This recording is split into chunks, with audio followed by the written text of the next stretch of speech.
Bienvenue à tous dans ce flash. Les éléphants attaquent les Phénix ce soir à 19 h après le match héroïque mercredi dernier contre les Lions du Cameroun. Aujourd'hui, dans ce match contre l'Algérie, les éléphants doivent se montrer conquérants et c'est un match qui se jouera avec Gervinho. Mais en attendant, le point des rencontres d'hier, la Guinée équatoriale, le pays hôte, a obtenu sa qualification pour les demi-finales de la CAN 2015 aux dépens de la Tunisie après une rencontre marquée par une faute d'arbitrage grossière de 1, rejoignant la RD Congo victorieuse du derby face au Congo 4-2 samedi à Bata. Dans l'actualité également, le chef de l'État, Alassane Ouattara, a fermement condamné hier soir la vague d'enlèvement d'enfants qui s'est emparée de la Côte d'Ivoire en moins de 2 mois. Il a estimé que c'est inacceptable et indigne du pays. Déclaration du président Alassane Ouattara de retour de l'Éthiopie où il a participé aux travaux du 24e sommet ordinaire des chefs d'État et de gouvernement de l'Union africaine. Rappelons que ce sommet a également désigné le président du Zimbabwe, Robert Mugabe, comme nouveau président en exercice de l'Union africaine pour une année. En marge de l'Assemblée générale ordinaire de l'UA, l'Organisation des premières dames d'Afrique pour la lutte contre le sida tenait sa 14e Assemblée générale ordinaire pour faire le point de ses actions. Madame Dominique Ouattara, première dame de Côte d'Ivoire et ambassadeur spécial de l'ONU-SIDA, a fait un plaidoyer pour la mise en place d'un antirétroviral pédiatrique. Viviane Aimé, notre envoyé spécial à Addis Abeba. Réunis au siège de l'Union africaine, les membres de l'OPDAS, l'Organisation des premières dames d'Afrique pour la lutte contre le sida, sous la présidence de Mme Inda Déby Itno, première dame du Tchad, ont réaffirmé leur engagement à mettre fin au sida sur le continent africain d'ici 2030, tout en se félicitant de la diminution du nombre de nouvelles infections au VIH.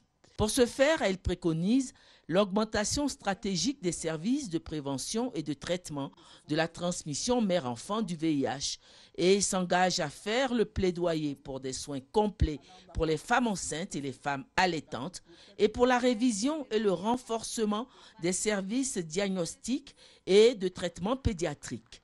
Les premières dames se sont également engagées à renforcer la campagne continentale Action pour la santé maternelle, néonatale et infantile, afin de réduire le taux de mortalité chez les femmes et les filles.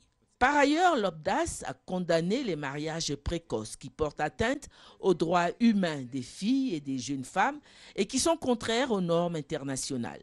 Portant la voix de la Côte d'Ivoire, la première dame Dominique Ouattara a rendu un hommage à sa collègue du Tchad, présidente en exercice de l'OPDAS, qui par son dynamisme et son engagement mobilise les énergies. La première dame a aussi évoqué son long combat pour l'épanouissement des enfants et l'autonomisation des femmes. Nouvelle ambassadeur de l'ONU-SIDA, la première dame de Côte d'Ivoire a sollicité l'appui et le partage d'expériences des autres premières dames pour relever ensemble ce nouveau défi. Profitant de cette tribune, l'ambassadeur spécial de l'ONU-SIDA a lancé un appel à tous les dirigeants du continent. Il nous incombe plus que jamais d'assurer la mise à disposition du traitement antirétroviral adapté à l'enfant dans chacun de nos pays, car aujourd'hui, il n'existe pas de traitement ARV pédiatrique dans la plupart des pays africains et nos médecins sont donc obligés d'adapter le traitement des adultes aux enfants malades. J'ai la ferme conviction que la mise en commun de nos efforts, tant en matière de lutte contre le sida qu'en faveur de l'autonomisation des femmes, portera ses fruits pour une Afrique sans sida d'ici 2030. Les premières dames du Tchad, Rwanda, Malawi, Comores, Tanzanie, Niger se sont succédées au pupitre pour partager leurs expériences. Toutes les premières dames ainsi que les représentants désignés ont signé le cadre d'action révisé de l'OPDAS. Comme à l'ouverture, c'est la présidente en exercice de l'OPDAS qui a clos la 14e Assemblée générale ordinaire de l'organisation.